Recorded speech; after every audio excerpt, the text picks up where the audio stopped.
Hello everyone, today we will read chapter 6. What should we do? हमें क्या करना चाहिए? So let's start reading the chapter. One day a farmer and his son were on their way to the market with their donkey. एक दिन एक किसान और उसके बेटे जो हैं अपने मार्केट जा रहे थे अपने डोंकी के साथ. The donkey walked by their side. Donkey जो है उनके साथ साथ चल रहा था. As they walked along, a passerby said, "Why don't you ride on the donkey instead of walking?" जैसे जैसे मतलब वो चल रहे थे तभी एक राहगीर ने कहा कि क्यों नहीं आप अपने डोंकी पे चढ़ रहे हैं, बिना मतलब कि आप लोग चल रहे हैं, उससे अच्छा आप अपने डोंकी पे बैठ जाइए. Hearing this, the farmer set his son on the donkey. They continued on their way. तो ये सुन के जो किसान था उसने अपने बेटे को गधे पे बैठा दिया और वो फिर चल दिए. Soon they passed a group of men. तभी अचानक से उनको कुछ आदमी जो है मिले रास्ते में. One of the men said, "Look at the lazy boy. He is sitting so comfortably on the donkey while his old father is walking." तो उन आदमी में से एक आदमी ने कहा है, देखो उस आलसी बच्चे को, वो घोड़े पे आराम से बैठा हुआ है और बल्कि उसका बूढ़ा पिता जो है वो चल रहा है.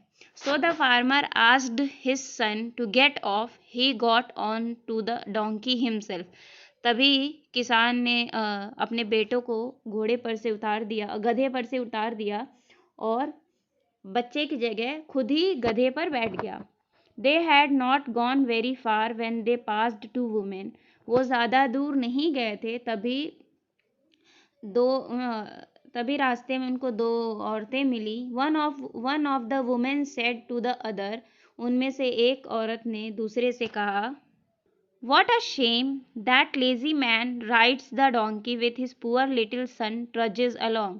तो उसने कहा, देखो कितनी शर्म की बात है, एक तो आलसी आदमी जो है गधे पे बैठा हुआ है और उसका छोटा बच्चा जो है उसके साथ साथ चल रहा है. The farmer heard this. He did not know what to do. After much thought, he made his son to sit with him on the donkey.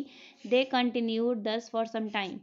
तो उस किसान को समझ में नहीं आया कि अब वो क्या करे, तो काफ़ी सोचने के बाद उसने अपने बेटे को भी गधे पे बैठा लिया और वो अपने सफ़र पर आगे चल दिए.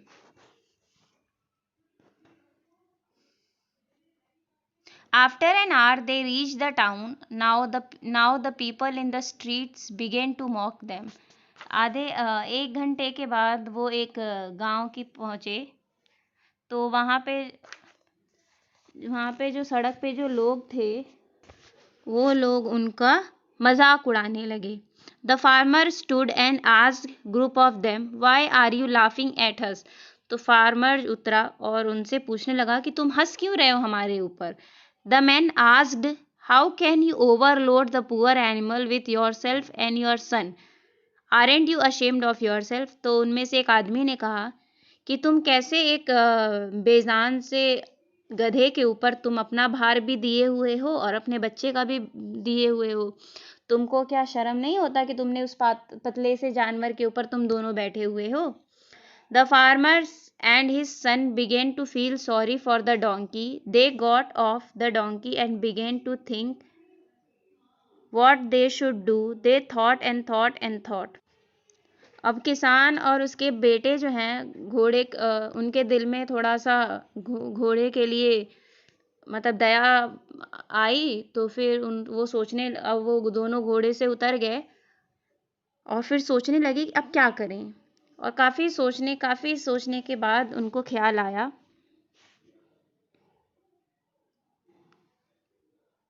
They tied the donkey's feet together and hung the poor animal upside down from the branch.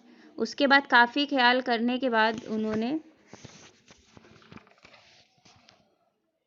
काफ़ी सोचने के बाद at last the farmer had an idea. They picked up a strong stout branch from the ground. काफ़ी सोचने के बाद किसान को एक आइडिया आया और उसने ज़मीन पे पड़ी हुई एक मोटी सी मजबूत डंडी उठाई. They tied the donkey's feet together and hung the poor animal upside down from the branch.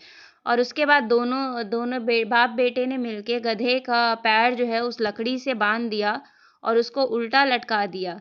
They raised the long pole with the donkey to their shoulders.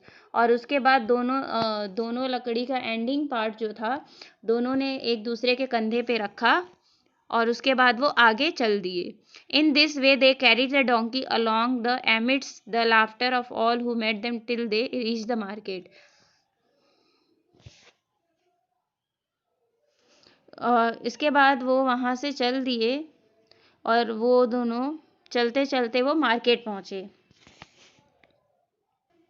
Just then the donkey got one of its feet loose and kicked out. This caused the son drop his end of the pole. The donkey became free and ran away.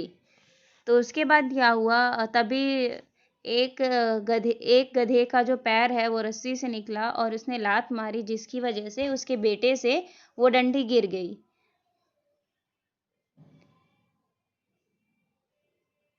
The farmer and his son sat on the ground. The son started crying. The farmer held his head in his hand and said, "You can never please everyone." तो जैसे ही उसने लात मारी तो उसका बेटा जो है रोने लगा और गधा जो है वहाँ से छूट के भाग गया।